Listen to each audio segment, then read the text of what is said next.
Vamos ahora con la película uruguaya. En este caso tenemos el documental Manual del Macho Alfa, dirigido por Guillermo Kloetzer. Tiene la particularidad de, además de su afición por el cine, egresado de la Escuela de Cine Uruguay, también es biólogo marino, lo cual de alguna manera explica el compromiso con este trabajo de largo aliento.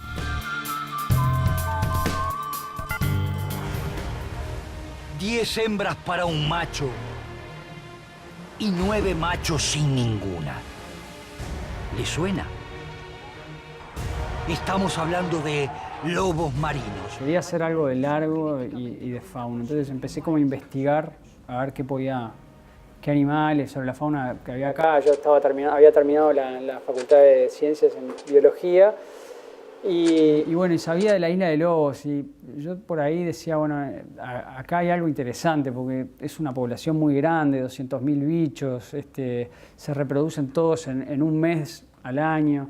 Entonces tenía ganas como de ir y ver qué pasaba ahí, ¿no? Además había como algo, digamos, en mi historia personal que tenía que ver con el mar y eso. Mi viejo es marino, yo trabajé un tiempo de guardavidas, o sea, siempre estaban los bichos esos ahí como dando vueltas.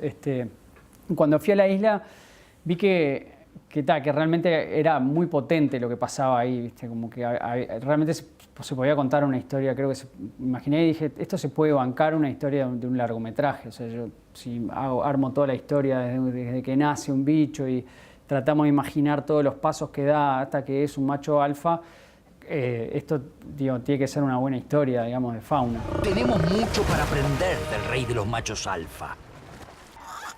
Conozca a Adonis, un macho ejemplar. Veremos cómo se juega en cada etapa de su vida su futuro reproductivo.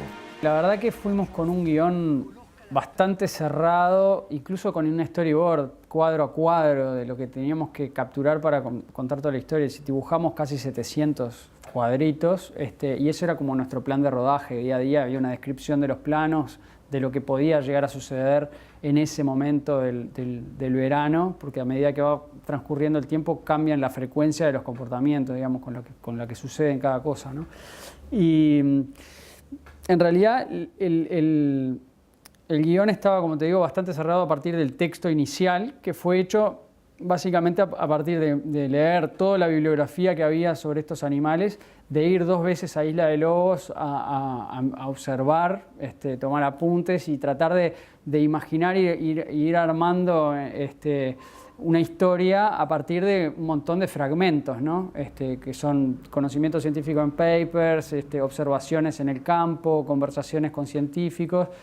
Con todos esos fragmentos yo lo que traté de imaginar era cómo era la vida de un animal desde que nacía hasta que llegaba a la madurez sexual. Después, en la isla sucedieron cosas que nos sorprendieron mucho, ¿no?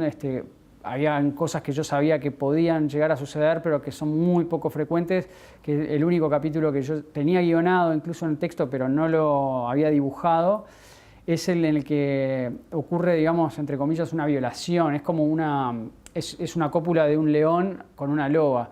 Eso yo creí que no lo íbamos a llegar a filmar porque es muy raro. Sin embargo, tuvimos tantas horas en el campo y la observación y todo, tuvimos suerte también de poder filmar algo que no se había filmado nunca antes. Y además, encima de eso, logramos filmar algo aún más excepcional, que es un animal híbrido. O sea, una hembra, hija de un león con una loba y con un cachorro.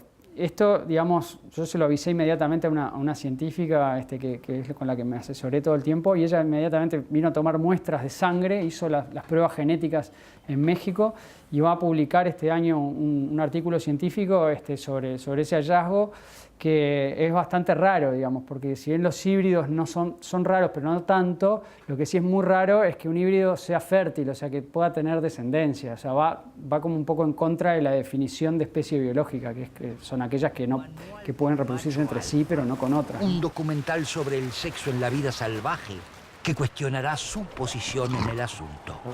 Es media difícil de definir porque es un poco híbrida, pero yo diría que es como una especie de comedia de fauna. Algo así, donde hay en realidad también mucho drama, ¿no? O sea, ya para definirla es como se empieza a complicar, porque también, o sea, no es solamente una comedia de fauna, porque también hay drama, entonces que es una tragicomedia de fauna, ya es como medio raro, ¿no?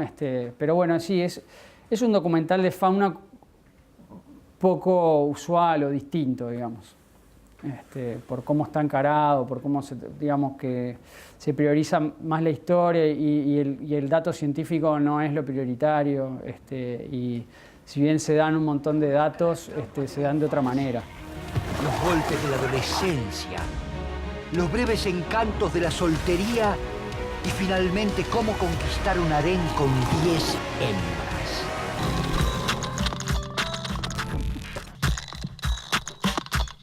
De esta manera llegamos al final del programa de hoy. Los esperamos la semana que viene en una nueva edición de Palabra de Cine, porque nada del cine nos es ajeno.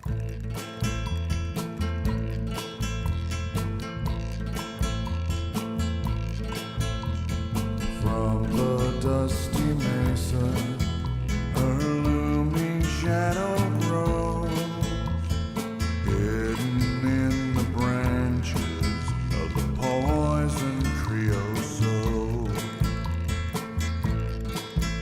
She twines